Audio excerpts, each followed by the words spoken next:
Hello, everybody. Welcome back to Make It Simple TV. I am Heather Porter. I'm one of your co-hosts, and I'm also one of the co-founders of Autopilot Your Business.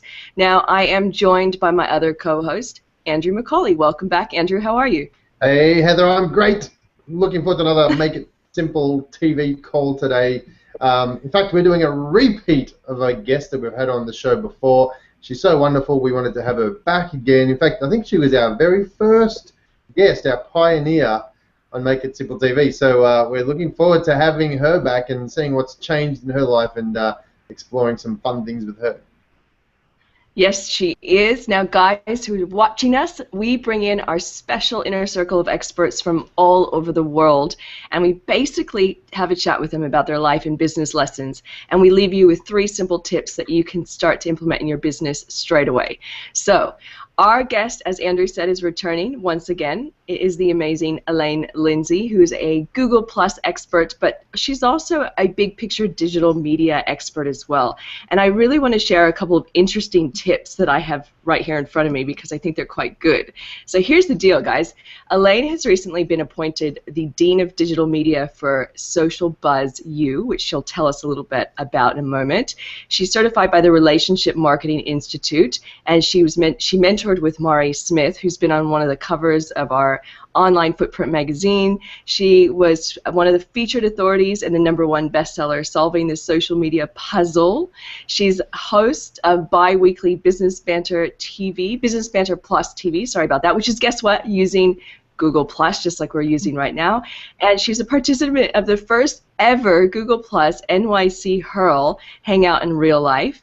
And clients call Elaine the Maximizer and a Google Plus evangelist. So welcome back to the show, Elaine. How's it going? Oh, thank you. My God, I'm blushing. That's a big, long intro. Those are good tips, though, and I want to bring them up as we have a chat because some of them are quite impressive. So now, Elaine, last time we had a little bit of a chat with you, more angled basically on Google Plus, but this time around we want to talk a little bit more big picture with you about social media and the trends and where we're headed. So just quickly recap and let our new guests know what drove you to the industry that you're in right now. Well, that's a really good question. Actually, my background is actually design, and it was interiors. Back in the 90s. Unfortunately, after having a really good time with all kinds of design for decades, it just became too much. I have some mobility issues, and I was doing a house in an area here called Rockcliffe, and they had 5 stories, and I had run up, well, run is maybe an exaggeration. I'd gotten myself up to the 5th floor for about the 10th time because I'm very hands-on, and I realized that I just could not do this anymore. And my daughter, who's a graphic artist, said, well, Mom, you can translate that into other things. Like, you don't have to run around. So I did. I translated it into print media, and in 1999, I started playing with web design and found that that was a great outlet. But very shortly thereafter, I realized that the most beautiful website in the world is kind of irrelevant if nobody can find it. And I stumbled into SEO, and it's just, that really grabbed me because it allowed me to not just use my creative side, but to use my brains as well. And I started doing sort of mixed things for clients, websites and SEO and a little bit of business coaching in there as well, because I've had a variety of different career paths that were forced on me in a way because of my health issues, and it actually gives you a really different perspective on things. So did website design and SEO until about 2009. In 2007, I got on Facebook, basically because my children didn't live in the same city with me anymore. And it's the only way to be a good parent and not harass the hell out of them. Because I would have been on the phone every day if I didn't have a way to sort of see what was going on. And I very quickly saw, once they opened it up to their fan pages, I realized that would be really useful for my clients. So by 2009, people are saying, you know what, you should just be doing social media. Because you're always schmoozing, you're always, telling people how to do this, how to do that. I said, well, that's not a job. That's not a career. I said, yeah, it really is. So I did my due diligence and decided that if I was going to take this on, I was going to jump in with both feet and get the best education I could, mentored with Mari for a number of years. And here we are. 2011, I got wind of a brand new platform called Google+. And I was always told to find your niche, plant your flag, and do your best. And here was something for me. I managed to get in on day 3, and I've been here ever since. I love it, Elaine. Hey, so Elaine, you're helping a lot of small businesses out there get online and get found and that sort of stuff. What is the biggest issue that most small businesses find when it comes to getting online? What do you think is the biggest hurdle? Well, not to put too fine a point on a group that we're in, but it really is overwhelmed. Because every day you hear about new social sites and you should be here and you should be there. And it's not just that shiny penny syndrome, but it's the fact that they're all in a panic to be sure that they can be all things to all people, which is the wrong place to start. So I tend to take small businesses by the hand and we walk backwards so that we can really find out who really is your ideal client and where are they. Because if they're on Twitter and you're on Facebook, you're not going to be getting any sales online. It just doesn't make sense. There are a lot of companies and small businesses that cross those barriers very well. They can be on Twitter, they can be on Facebook, Pinterest. Depending on what your niche is, will dictate whether you're on 1 platform, 2 platforms, 4 platforms. The only sort of difference to that is, of course, Google+. You all knew I was going to say this. So Google+ is not just a social platform. It is your entree, if you will, into search. Your Google+ personal profile and your business page help you get indexed better. And that's even though we've lost the every authorship post gets a photograph, we don't have the gravatars necessarily anymore. However, you are still getting better indexing by using Google+. So it's not so much a social platform as I agree with Vic and Dotra, who called it his social layer of this behemoth that is Google. Hey, there's a lot of changes going on in Google. Always there's new changes going on Facebook. In fact, all the platforms seem to change. Every day there's something new. How do you keep up with what's going on? What are your tips and techniques for keeping up with the latest so that you can indeed teach people and educate your clients about what the changes are and what they mean for the business? Well, it's very different for someone who works in social than for the businesses that are trying to utilize social. So there are things I use that they can use within their niche. And one thing is Google Alerts. Google Alerts is a great way to keep your finger on the pulse of what's going on. It crosses all sectors. If you craft your alerts properly, you can make sure that you're not missing things that are important to your niche or things that are coming up in your niche. You're not going to miss those trends, the tips, the important pieces, and moreover, anything that relates to you. Okay. So what would be one tool or resource that you couldn't live without right now? Is it Google Alerts, or is there something else there that you just think, I've got to have it, and I've got to... Actually, I use Friends Plus Me, and okay. I know that some of our cohorts, Keith Keller, who I adore, does not agree with me, and I don't think Heather does either, but I will post to Google+, and I make sure that my posts are crafted so that they can be parceled out for Twitter, for Facebook, for LinkedIn.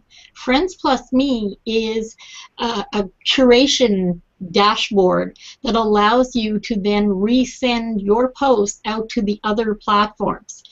If you are diligent in how you craft a post, and that's a title, hashtags, making sure the most important keywords and the headline of that post fits Twitter, and then the next few paragraphs you craft it so that it fits all of those platforms in some form.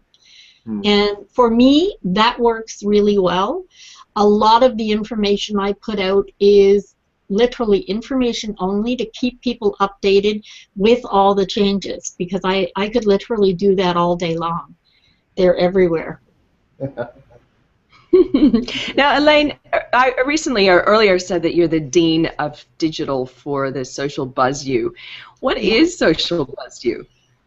Well, Social Buzz U is the education arm of Social Buzz Club.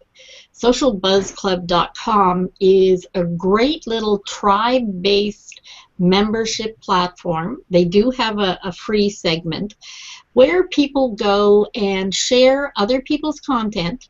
For that, you get a point when you share someone else's posts on another platform, and you gather those points so that you too can share what you're putting out. And it does allow even very small business to grow their following and to grow their reach exponentially, because other tribe members who have, you know, vastly different people in their followings are also putting out your information. Cool, thanks for sharing that, because after you told Andrew and I about it earlier, I had a look at the website and I thought, wow, this is a really interesting concept, so I wanted to... It really is, and Laura Rubenstein and Catherine Rose, who put it together, they're both wonderful, really smart ladies. Gina Carr was the former dean and is going to be staying on as, I guess, part-time dean as well. We're going to have a whole team now so that we can make things even bigger, better, and more exciting. The university does a weekly webinar that teaches people all different, not just social, it is social media geared, but you have everything from the very esoteric, like using linguistics and making sure you're not upsetting people internally by what you're putting on the page, to very hands-on, very step-by-step webinars that teach you exactly how to handle a program. What's your role as the dean? What do you need to do as the dean of As that? a dean, I book speakers. I host alternate weeks, and as dean of digital media, I will be handling the recrafting of some of our slide work and some of the logos and branding, as well as stepping up and reaching out to other platforms that we might be able to utilize to make the membership better. Cool. Very cool. Now, here's the part of the program I love, because this is when I take notes myself. So, Elaine, what are 3 simple tips that you can recommend to everybody watching that they can go ahead and implement straight away in their business? Okay. 3 simple tips is make sure you have some sort of editorial calendar that you work with every day. If you're going to be online, you really need to keep track of what you're putting out there. So some kind of editorial calendar that just gives you an overview of what you're doing either day to day or week to week. That's number 1. Number 2, and this is, to me, is really critical. Because I'm so tied to search as well as social, I tend to look at things a little differently. And when I say make sure that everything you do, from your profile photo to all your bios and your information, needs to be congruent across every platform. And you have to work at that a little in order to facilitate Twitter, which is 160 characters for the bio, to LinkedIn summary, which is 2,000 characters. God bless us, Google Plus lets you write as much or as little as you want, always remembering to be that same person. So if you start out with your name and your company name and your keywords, then you need to do that everywhere. How far you take it depends on how much room you have, or how many characters you get per platform. But that beginning, that very first paragraph of 160 characters needs to be congruent over and over and over again. I know it seems weird, but the fact is, when people are searching for you, they don't want to search for one thing and get 3 different versions, so they don't know who to follow. When you have too many profiles, and everybody's been through it, where you have extra profiles on a platform, think of search engine optimization as a jug, okay? And you're putting some juice in the jug. Every time somebody searches, you want the juice in the jug to be linked to your profile. When you have 2 or 3 profiles, you're basically spilling that juice all over the table, and none of it's going into your jug. So you want that jug topped up always. You want to make sure that you're keeping it all consistent, and that's going to give you higher rankings in search. And the last thing I can say, which seems like a very little thing, okay, have fun. Okay, I don't even care if you're an undertaker. There has to be a little bit of humor somewhere. So make sure that you're being you. I'm really goofy, okay? You guys know that. I make jokes, I do weird stuff. It's just who I am. If I wasn't like that online, it would be like I was 2 different people. So, you know, if you are very straight-laced and you aren't really a funny person, then be that way, okay? But whatever fun means to you, try and have some fun with it online. For me, I'll tell you, it's because I'm so damn curious. I love the fact that I can reach out to anybody on the planet and beyond. I've hung out with Chris Hadfield on the space station. You know, Chris Hadfield, you know, the Dalai Lama, Deepak Chopra. There's lots and lots of people that we all are interested in, so don't make your whole day dry. Give yourself 15 minutes and just have fun. I love that. I love that have fun attitude. It's great.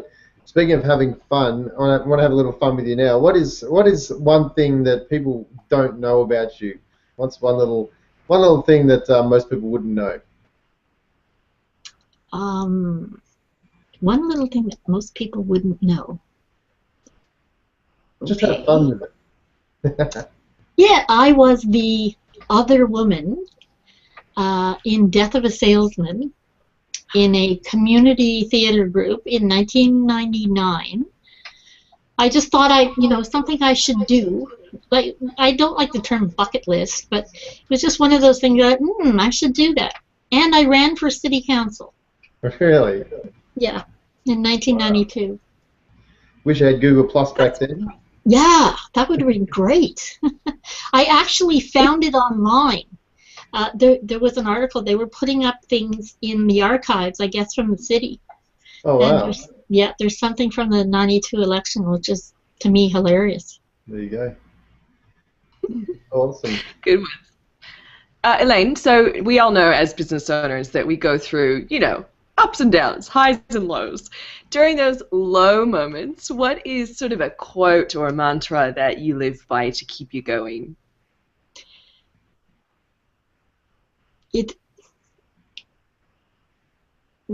We have to live in the moment because we create our reality. So why not create the best you can? And it was my spiritual mentor that actually told me that. And one thing I know that you two know a little bit about, but I was in a very horrific motor vehicle accident when I was 20 years old.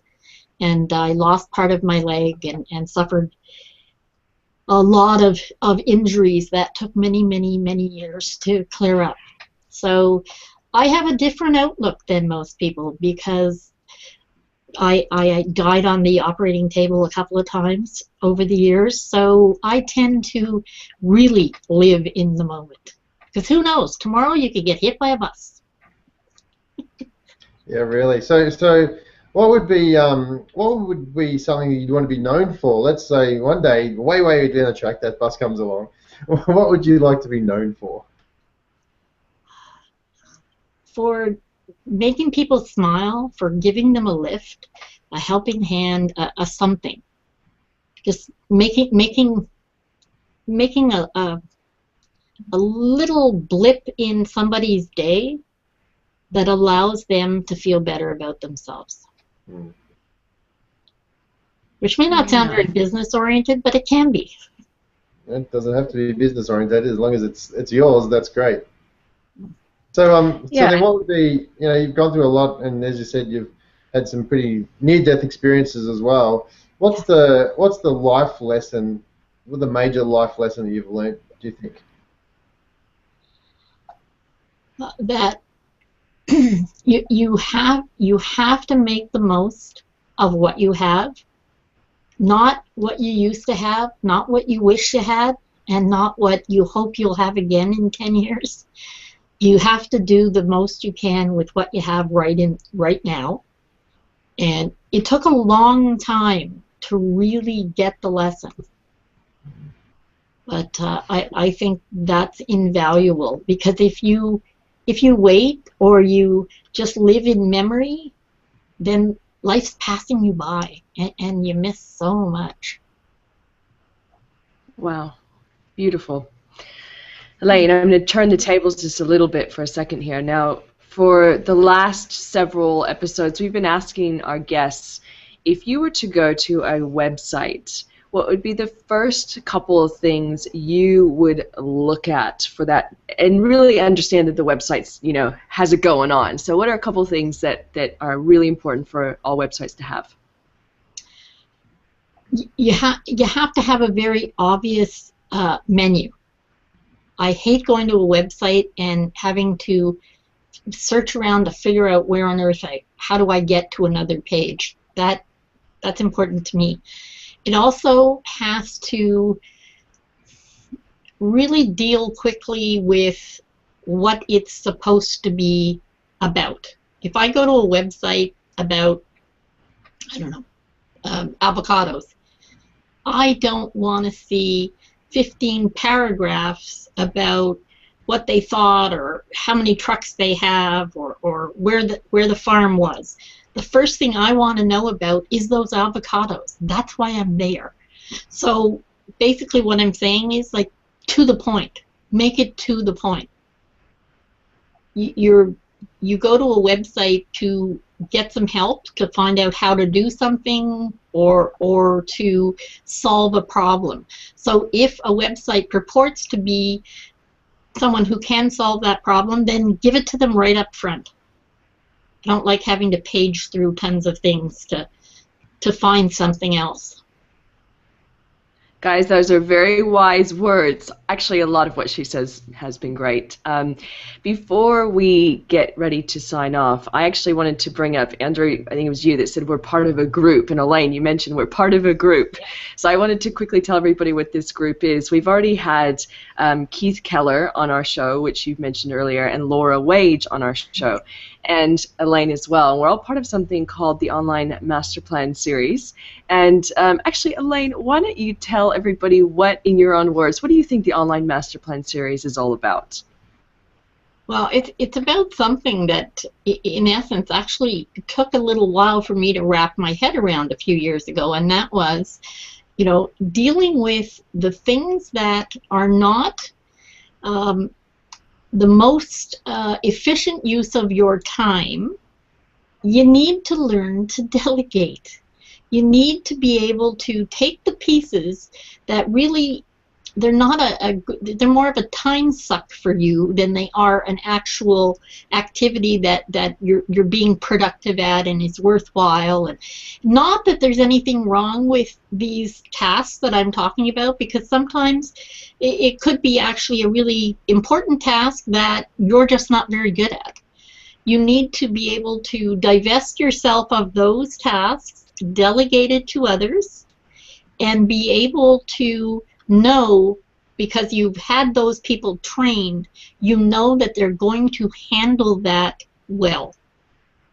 Because I'm a control freak, so I have to know that the people I hand things off to know exactly what I want done and how I want it done.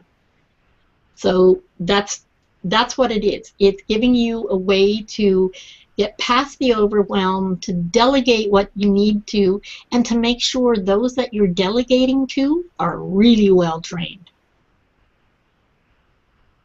How's that? Very well said. Beautiful. And you know what? The big picture of this thing, why we put it together, is to ultimately help everybody overcome online overwhelm. And so it's training modules. It's literally a done-for-you system that you can hand over to somebody to get them to do all of your online marketing or your social media marketing. It's absolutely brilliant. We're really proud of it. And if you want to know more, you go to onlinemasterplanseries.com.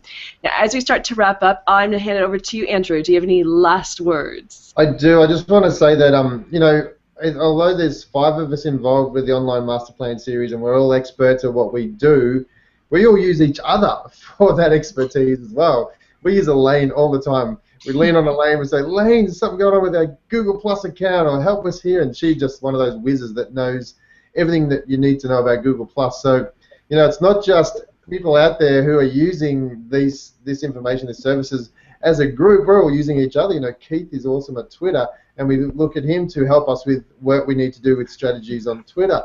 Laura does Pinterest stuff. You know, Elaine does Google Plus. So we're all sharing the knowledge, not just to our customers, but for us as well, and that's what it's really exciting. That's what's really been good about it, is we've developed our own mastermind, so to speak, and you know, we're all using each other's brains to help us all grow effectively too. So that's a little bit about that part of thing, but I just want to say that, Elaine, you are a whiz, and we really appreciate you taking the time to come on the show again today. We love what you've got to say, and we always have time for you, so thank you very much. Thanks for joining us. Both of you. It's a pleasure. Thanks, Elaine. And if people want to know more about you, where can they go? They can go to ElaineLindsay.com and TruleSocial.com. And if you want to watch my show, it's Business Banter Plus, PLUS.com. Brilliant. And we always have links about our guests on makeitsimple.tv. So come on by makeitsimple.tv. We have the replay there and some more great information about Elaine. And as always, thanks so much, everybody, for tuning in. We love having you be a part of this show. And drop us a line, leave us a comment so we can answer your questions going forward. Thanks again, everybody. Thanks again, Andrew. Thanks again, Elaine. And we'll see you next week. Thank you.